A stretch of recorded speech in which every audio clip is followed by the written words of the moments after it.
Alright, so we're on the shorter version of the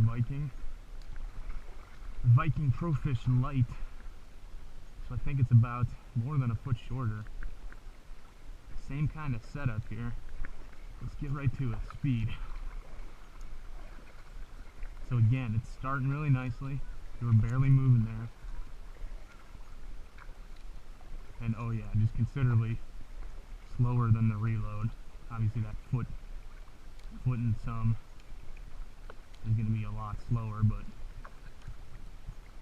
still pretty efficient. I mean, it's not a slowpoke by any means, but sacrifice that length and that's what you're going to get. But the other boats that we've demoed out, minus the reload, this thing's going to blow them away. So again, a feather paddle stroke, trying to be nice and efficient, as if I was trying to cross some big water. And I'm maintaining a pretty good pace here. So definitely like it. Feels faster than the Ultimate FX12, which was by far the fastest one we tried up until this point, minus the reload of course. And this feels slightly faster than the Ultimate FX12, so good speed. Stability, again, this is not a stand-up boat, so I'm not going to try it to embarrass myself from all these people and everyone on YouTube. But just sitting in it, I feel pretty low to the water, so that definitely aids in the stability. Rocking it back and forth, try and sit side saddle, which I didn't do on the reload, I apologize, but no issues there. Even leaning forward a little bit, I don't feel like I'm going to tip.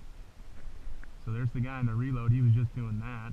He didn't seem to have any problems, so apologize for not getting that on the reload, but probably the same thing here, so feels pretty good, pretty darn stable. Again, not standing up. Put in some wind and chop.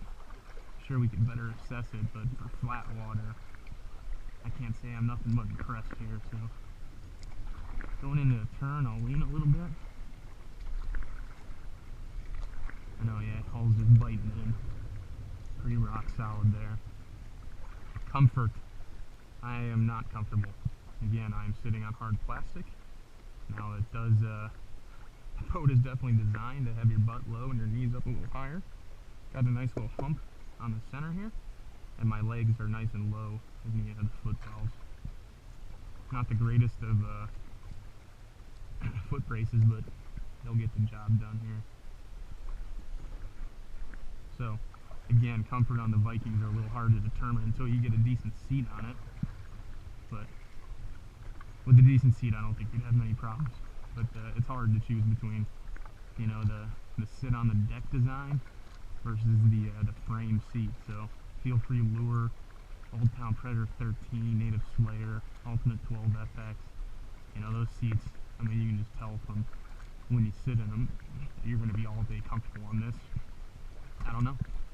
I couldn't tell you, obviously, because I don't have a seat. But that's something that you have to determine if you're thinking about buying this boat. So fishability, just like the other Viking, this one's set up similar. Obviously being smaller, you don't get all the goodies. So up front, you don't have the big round hatch to get into the hole, so if you're trying to use that for a fish bag or to store your cart, obviously that's not going to work out. Now you do have the bungee up here, so you can probably keep your fish bag, and again, you'd want to put a roller on this so you actually get your paddle on there, but your fish bag could mount up there if that's something that you're interested in. It'd have to be exposed all day, but you could do it nonetheless. Just a little different than what we're used to from most of the other manufacturers. So the center pod, kind of the masterpiece here. Played with it a little bit. So you got the Viking cutting board, which is awesome. It's a great tool if you're going to use live bait, cut bait. And a few more bungees, and you're open up to the inside. So you got a nice big access area, store your tackle trays, all your tools can be in there. I definitely like that feature. That's great. Keep some organization. That's one of the biggest things kayak fishing, is try and be organized some way, shape or form, and this pod definitely does that. So I definitely like that. Just like on the reload, and can actually lift it up. And obviously the pod fits into here, but maybe you want to make this into a cooler or something. Live bait tank, you could do that. It's got a scupper in here. Definitely an interesting space in which to do something. So it doesn't have the big old transducer hole like the reload, but us kayak guys, we're efficient at modifying stuff, so that can be done. You got a hatch in between the legs, which is ridiculously hard to open. And there we go.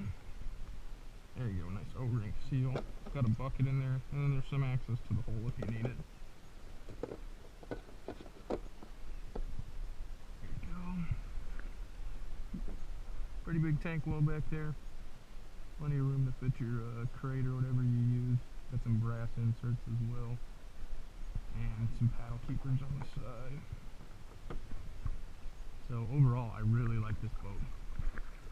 Again, like the reload, I don't think it's suited for these multi-purpose guys. But if you're, not looking to stand up, want a light boat that you can paddle some distance and it's not the longest thing in the world, then this boat's, probably one you should look at, because I really like the paddling efficiency of it, and I love the tackle pod in between your legs for some organization while you're out fishing. The things I'm iffy on is obviously the seat and the comfort. Can it fish for 6 hours without your butt being sore, soaked, because you got 2 scuppers that I'm sitting on, so I am sitting in water. And then how much is the seat going to cost in addition to the price of the boat? So all questions you got to answer if you're looking at the Viking Lite. Cool color though, I'll give it that. But that's the Viking Profish Lite. Pretty cool boat.